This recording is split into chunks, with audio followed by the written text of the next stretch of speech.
palu Bu, agar sidang segera diskor. Tutup palu, agar sidang segera diskor. Agar sidang segera diskor. Tutup palu itu.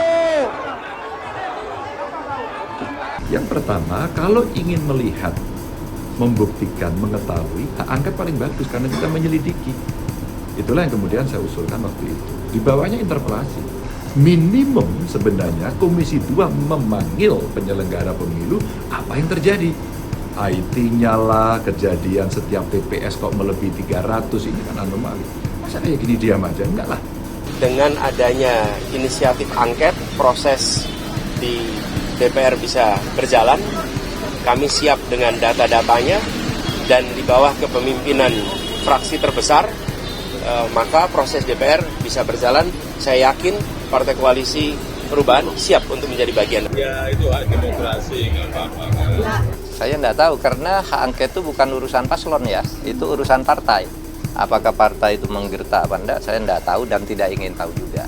Maka saya nggak ikut-ikut bicara urusan parsel. Berarti tidak berkoordinasi dengan paslon ya, Prof? Enggak ada keharusan. Paslon itu kan di luar partai.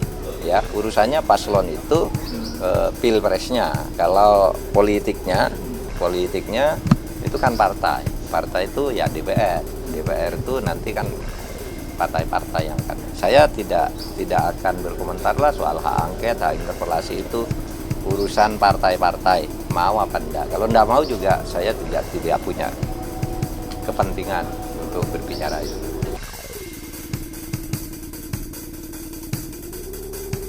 Apa itu hak angket? Dan berikut ini adalah definisi, fungsi, dan mekanisme pengajuan oleh DPR. Pembahasan terkait hak angket DPR saat ini sedang menjadi perhatian masyarakat, terutama setelah pernyataan calon presiden nomor urut 3 Ganjar Pranowo yang mendorong penggunaan hak angket dalam menyelidiki dugaan kecurangan pada pemilihan presiden 2024.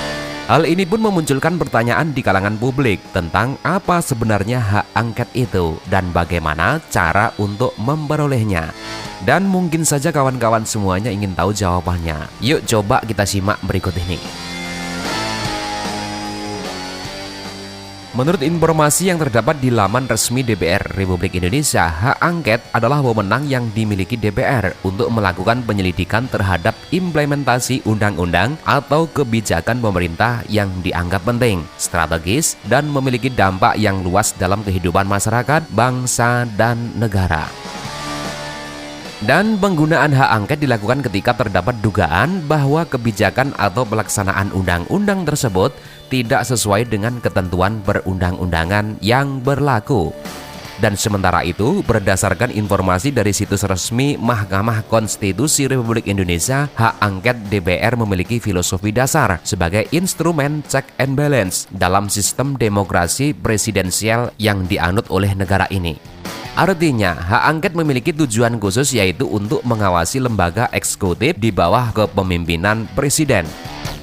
Ahli hukum tata negara Refri Harun menjelaskan bahwa secara historis hak angket bermula dari hak untuk melakukan investigasi dan pemeriksaan terhadap penyalahgunaan kewenangan. Selain itu juga digunakan untuk memberikan hukuman terhadap penyelewengan dalam administrasi pemerintahan yang disebut sebagai hak untuk melakukan pemakzulan. Lalu, apa fungsi hak angket dalam sistem pemerintahan Indonesia? Dalam sistem pemerintahan Indonesia, fungsi hak angket dibagi menjadi 4 poin yang terdapat dalam regulasi yang sama dengan poin-poin sebelumnya. Berikut ini adalah rincian fungsi hak angket.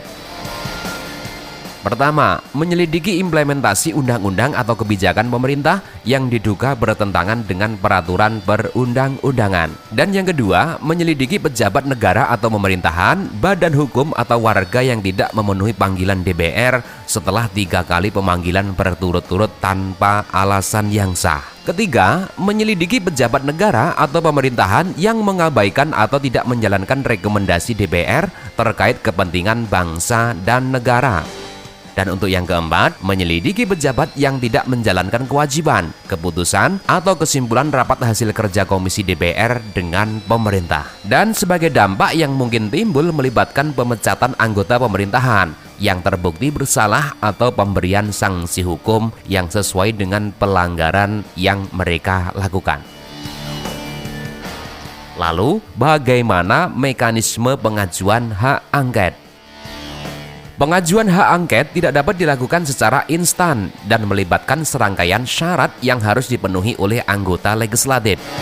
Berdasarkan Undang-Undang Nomor 17 Tahun 2014 tentang MPR, DPR, DPD, dan DPRD, terdapat beberapa tahapan yang harus dilalui untuk mengajukan hak angket.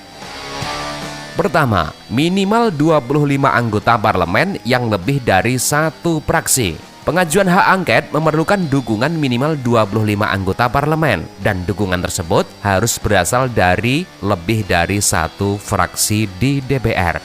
Dan yang kedua, penyampaian permohonan secara rinci.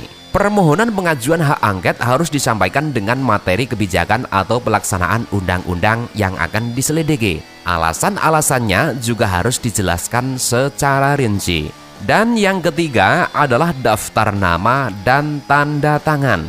Permohonan harus menyertakan daftar nama dan tanda tangan semua anggota yang mengajukan hak angket beserta fraksinya. Dan untuk yang keempat, pertimbangan di sidang paripurna.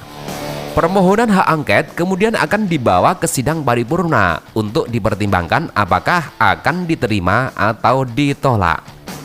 Dan untuk yang kelima, panggilan saksi. Jika hak angket disetujui, panitia hak angket memiliki kewenangan untuk memanggil warga negara Indonesia dan atau orang asing yang berdomisili di Indonesia sebagai pemberi keterangan. Selanjutnya, apakah DPR memiliki hak lain selain hak angket? Selain hak angket, DPR juga memiliki dua hak istimewa lainnya. Yang pertama adalah hak interpelasi. Hak ini memungkinkan DPR untuk meminta keterangan kepada pemerintah terkait kebijakan yang dianggap penting, strategis, dan memiliki dampak luas pada kehidupan masyarakat, bangsa, dan negara. Dan untuk yang kedua, hak menyatakan pendapat. DPR memiliki hak untuk menyatakan pendapat mengenai berbagai hal, termasuk kebijakan pemerintah, peristiwa luar biasa di dalam maupun di luar negeri, tindak lanjut dari pelaksanaan hak interpelasi, dan hak angket serta dugaan pelanggaran hukum yang dilakukan oleh presiden dan atau wakil presiden. Dan penggunaan hak-hak istimewa ini merupakan bagian dari fungsi pengawasan DPR terhadap pemerintah dan pelaksanaan kebijakan publik bertujuan untuk kepentingan negara dan masyarakat. Demikianlah pembahasan mengenai apa itu hak angket, fungsi dan mekanisme pengajuannya, dan semoga informasi bermanfaat. Terima kasih.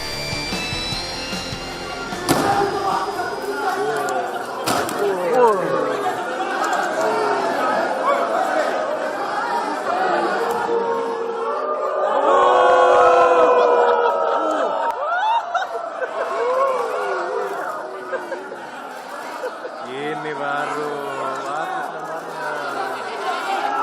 Maluku.